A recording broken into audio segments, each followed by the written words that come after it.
F'mumenti jibsa u traumatiċi għall-ommijiet li jispiċċaw ikorru lil ulidhom minħabba komplikazzjonijiet, l-ambjent fejn jingħataw il-kura jagħmel differenza kbira. Salum il-ġurnata waqt li ommijiet jiċċelebraw it-twelid ta' ħajja ġdida b'mod regolari.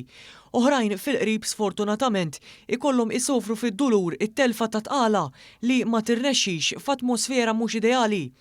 Issa b'direzzjoni politika ċara u deċiża l-Ministru għas-Saħħa Joe Etienne Abela ħabbar fil-Parlament kif fi żmien qrib se tiftaħ fl-Isptar Mater Dei dik li qed tissejjaħ l-Early Pregnancy Unit, taqsima dedikata apposta għall kura u l-appoġġ tan-nisa li jgħaddu minn korriment fi tqala. Aħna spazju ġewwa l-Isptar Mater Dei fejn nistgħu nakkomodaw il-persuni li qed ikorru għandna u qed naħdmu fuqu. Ovvjament imbagħad dak il-post irid jiġi istaffjat bi professjonisti li għandna diġà wkoll, jiġifieri jiena ma narax li fil-ġimgħat li ġejjin m'għandux ikollna dak li aħna ħansejħulu Early Pregnancy Unit.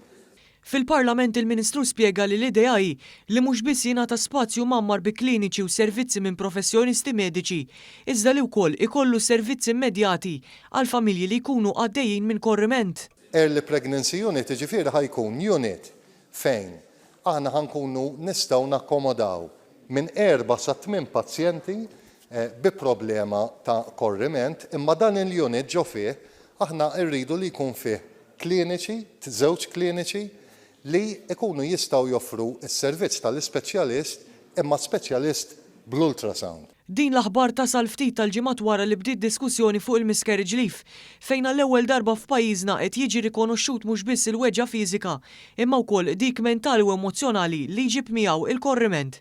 Fil-ġimgħat li għaddew il-Prim Ministru Robert Abela ħabbar li imbeda l-proċess ta' konsultazzjoni għal dan il-għan biex ikun fl-aħjar pożizzjoni biex jintroduċi f'pajjiżna dan il-benefiċċju ġdid tal-miscarriage leave.